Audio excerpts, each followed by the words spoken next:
మీ అందరికీ కూడా నా వందనాలు. జారత్వమునకు దూరముగా ఉండుటేనంట దేవుని చిత్తము. కాబట్టి అన్యజనుల వల్లే మనము జీవించకూడదంట ప్రేమైన సహోదరి సహోదరులారా. కనుక ఇక్కడ చూసినట్లయితే మరి పరిశుద్ధ గ్రంథంలో 1వ దశలోనిక పత్రిక 5వ అధ్యాయము 9వ వచనంలో కూడా చూసినట్లయితే ప్రేమైన సహోదరి సహోదరులారా, అక్కడ ఏమని సెలవిస్తున్నారంటే ఆయన మనల్ని రక్షణ పొందటానికే నియమించాడంట ప్రేమైన సహోదరి సహోదరులారా.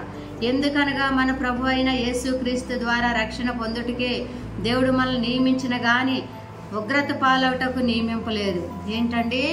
రక్షణ పొందుటకి ఆయన మనల్ని నియమించాడంట. మారు మనసు పొందటానికి, లేకుంటే దేవునికి లోబడి జీవించడానికి, లేదా మరి మన లోకంలో ఉన్న చెడుతనాన్ని, పాపాన్ని, అబద్ధాలు, బూతులు, పోట్లాట్లు, లేకుంటే వ్యభిచారము, త్రాగుడు, పేకాట, జోదము ఇవన్నీ కూడా వదిలిపెట్టి రక్షణ పొందటానికి ఆయన మనల్ని నియమించాడు. కానీ చాలామంది క్రైస్తవులైన వారు దేవుని బిడ్డలని మందిరానికి వెళ్తూనే ఉంటారు, ప్రార్థన చేస్తూనే ఉంటారు. కానీ ఆ లోకానుసరమైన పద్ధతులు, లోకానుసరమైన అలవాట్లు మార్చుకోలేక తన జీవితాన్ని పాడు చేసుకుంటున్నారు, తన కుటుంబాన్ని పాడు చేసుకుంటున్నారు, లేకుంటే అనేక రకాలుగా దేవునికి దూరం అయిపోతున్నారు. కానీ దేవుడైతే ఏమంటున్నాడు? రక్షణ పొందుటకి మిమ్మల్ని నియమించా కానీ ఉగ్రత పాలవుటకు నియమింపలేదు, నరకానికి పాలవుటకు ఆయన నియమింపలేదంట. పరలోక రాజ్యానికి తీసుకెళ్లానని ఆయన మనల్ని సృష్టించాడు. ఈ లోకంలో పరిశుద్ధులుగా ఉంటకు మనల్ని సృష్టించాడు ప్రేమైన సహోదరి సహోదరులారా. అయితే మరి చాలామంది ఏం చేస్తున్నారంటే దేవుడిచ్చిన ఆయుష్ని, ఆరోగ్యాన్ని, లేకుంటే దేవుడిచ్చిన అన్నీ కూడా గాలిని, నీరుని, వాతావరణాన్ని అన్నీ అనుభవిస్తూ దేవునికి దూరంగా జీవించేవారుగా ఉంటున్నారు, ఉగ్రత పాలయ్యేవారుగా ఉంటున్నారు, నరకానికి వెళ్ళిపోయేవారుగా ఉంటున్నారు ప్రేమైన సహోదరి సహోదరులారా. కనుక ఆ విధంగా కాకుండా ఏమంటున్నాడు? రక్షణ పొందుటకు ఆయన నియమించాడు. నిన్ను దేవుని నమ్ముకోవటానికి, మారు మనసు పొందటానికి, నీలో ఉన్న ప్రతి ఒక్క పాపాన్ని ఒప్పుకొని వదిలిపెట్టడానికి ఆయన నిన్ను సృష్టించాడు, నియమించాడు ప్రేమైన సహోదరి సహోదరులారా. మరి ఆ విధంగా నువ్వు జీవించగలుగుతున్నావా? ఆ విధంగా నువ్వు నడవగలుగుతున్నావా? ఆ విధంగా దేవునికి నీ హృదయాల్లో చోటు ఇవ్వగలుగుతున్నారా?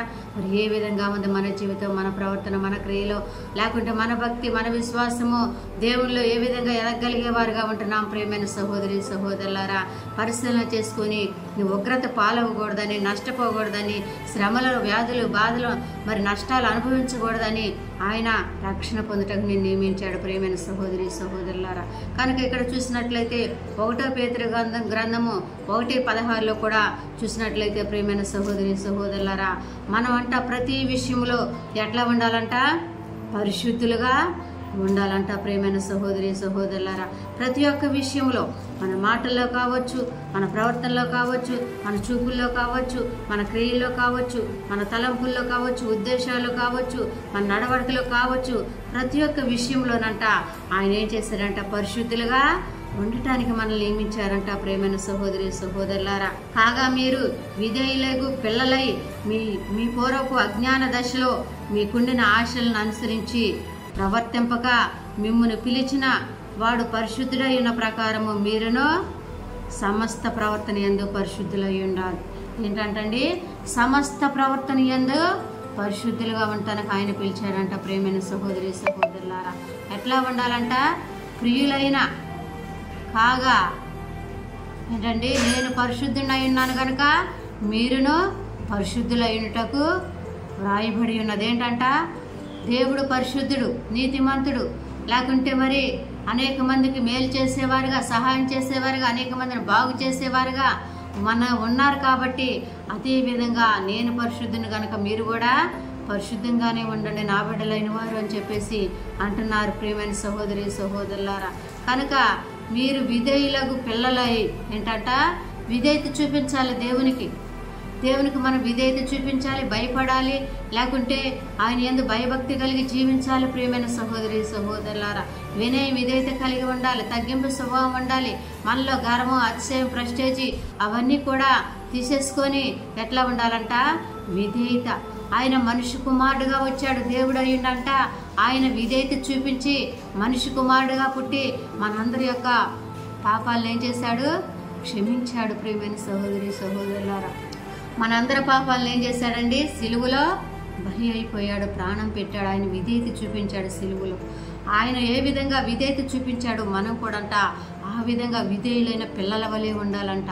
మీ పూర్వపు అజ్ఞాన దశలో మీకుండిన ఆశలను అనుసరించి ఏంటంటే, పూర్వము నువ్వు ఏ విధంగా జీవించావో, ఏ విధంగా ప్రవర్తించావో, ఏ విధంగా నడిచావో ఆ అజ్ఞాన దశను వదిలిపెట్టమంటున్నాడు.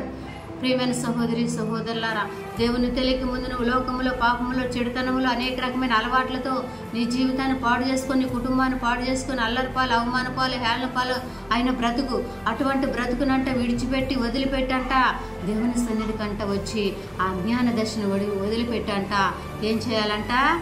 మీకుండిన ఆశలను అనుసరించి ప్రవర్తింపక ఏంటండి, మనకింతకు ముందు ఉండిన ఆశలన్నిటిని కూడా అనుసరించంట, వాటిని ప్రవర్తింపగంట వదిలిపెట్టంట. మిమ్మును పిలిచిన వాడు పరిశుద్ధుడై ఉన్న ప్రకారము మీరును కూడా సమస్త ప్రవర్తన యందు పరిశుద్ధులై ఉండడు. ఎట్లా ఉండాలంట? సమస్త యొక్క ప్రవర్తన యందు కూడా పరిశుద్ధులై ఉండడు. ఒక విషయంలో కాదండి, ఒక మాటలో కాదండి, లేకుంటే ఏదో మరి ప్రార్థనకి వచ్చినంతసేపు, వెళ్ళినంతసేపు భక్తిగా ఉందా, మంచిగా ఉందా అని చెప్పేసి అనుకుంటాం. మళ్ళీ ఇంటికి వచ్చిన తర్వాత ఏం చేస్తామంటారు? మన అలవాట్లు మనయే, మన మాటలు మనయే, మన తలంపులు మనయే, మన ఉద్దేశాలు మనయే, మనం చేసే ఆచారాలు మనయే, దినాలు మానము, ఆచారాలు మానము, పద్ధతులు మానము, లోకానుసరమైన అలవాట్లు మనం. ప్రియమైన సహోదరి సహోదరులారా, అయితే మరి ఇక్కడ చెప్తున్నారు పేతురు గారు, ప్రియమైన సహోదరి సహోదరులారా, మీరు అటువంటి పూర్వము అనుసరించిన ఆ ప్రవర్తన, ఆ ఆశలను అన్నిటిని కూడా వదిలిపెట్టి ఎట్లా ఉంటున్నాడు? సమస్త ప్రవర్తన యందు కూడా పరిశుద్ధులుగా జీవించమని దేవుడు సెలవిస్తున్నాడు. ప్రియమైన సహోదరి సహోదరులారా, మరి ఆ విధంగా నువ్వు జీవించగలుగుతున్నావా? సమస్త ప్రవర్తన యందు, నీ ప్రవర్తన అంతటి యందు ఆయనకు అధికారమునకు ఒప్పుకొనుము. మన ప్రవర్తన, మన మనసు, మన హృదయం, మన శరీరం, అవయవాలన్నీ కూడా ఆయన అధికారానికి లోబడి జీవించేవారుగా ఉండాలంట. ప్రియమైన సహోదరి సహోదరులారా, ఆయన అధికారానికి ఒప్పుకునేవారుగా ఉండాలంట. ఆయన చిత్తాన్ని నెరవేర్చేవారుగా ఉండాలంట. ఆయన చిత్తానికి లోబడేవారుగా ఉండాలంట. సమస్త ప్రవర్తన యందు కూడా పరిశుద్ధులుగానే మనము జీవించాలంట. నీతిమంతులుగానే జీవించాలంట. యథార్థమంతులుగా జీవించాలంట. ఆయనకి ఇష్టమైన బిడ్డలుగా మనం జీవించి దేవునికి మరి పరిశుద్ధంగా జీవించినప్పుడు ప్రియమైన సహోదరి సహోదరులారా, మనకు దేవుడు మరి పరలోక రాజ్యాన్ని ఇస్తూ ఉంటారు. అంతేకాకుండా ఈ లోకంలో కూడా మనకు అనేక రకమైన మేలు చేస్తూ ఉంటారు.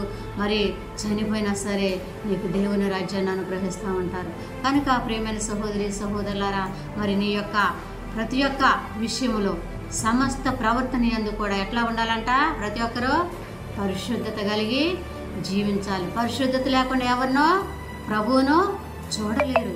ప్రభువు కావాలంటే, దేవుని కలిగి ఉండాలంటే, దేవుడు నీ హృదయంలోకి రావాలంటే, నీ జీవితంలోకి రావాలంటే, నీకు మేలు చేయాలంటే, నీకు సహాయం చేయాలంటే, లేకుంటే నీకు ఆరోగ్యం కావాలంటే ఏం కావాలి? పరిశుద్ధత కలిగి జీవించాలి. పరిశుద్ధత లేకుండా మనం ప్రభువునంట చూడలేమంట. ప్రియమైన సహోదరి సహోదరులారా, మరి కనుక అటువంటి పరిశుద్ధత కలిగి మనం జీవిస్తున్నామా లేదా పరిశీలన చేసుకొని, ఒకవేళ నువ్వు ఎప్పటి వరకు లోకంలో, పాపంలో, చెడుతనంలో దేవునికి విరోధమైన పనులు చేస్తూ మారు మనసు పొందకుండా నువ్వు జీవించినట్లయితే ప్రియమైన సహోదరి సహోదరులారా, ప్రతి ఒక్కరు కూడా ఏం చేయమంటున్నాడంటే, వాటినన్నిటిని వదిలిపెట్టి, మీకు పూర్వం ఉండిన ఆశలన్నిటిని కూడా వదిలిపెట్టి, వాటిని అనుసరించి నడవకుండా మరి ఏం చేయమంటున్నాడు? మరి మారు మనసు పొంది, లేకుంటే దేవుని కలిగి ఉండి, లేకుంటే మరి భక్తిగా నీతిగా జీవిస్తూ, మరి దేవుని చెప్పిన విధానంగా నడుచుకుంటూ మనలో ఉన్న ప్రతి ఒక్క పాపాన్ని వదిలిపెట్టి మరి పరిశుద్ధతగా జీవించి సమస్త ప్రవర్తన యందు దేవుని రాజ్యానికి అర్హులుగా జీవించమని దేవుడు సెలవిస్తున్నారు. కనుక ప్రియమైన సహోదరి సహోదరులారా, మరి మనమందరం కూడా అలా జీవించడానికి మనమందరం కూడా సిద్ధపడి ఉన్నాం. దేవుడి చిన్న వాక్యం దీవించి ఆశీర్వదించునుగాక. ఆమె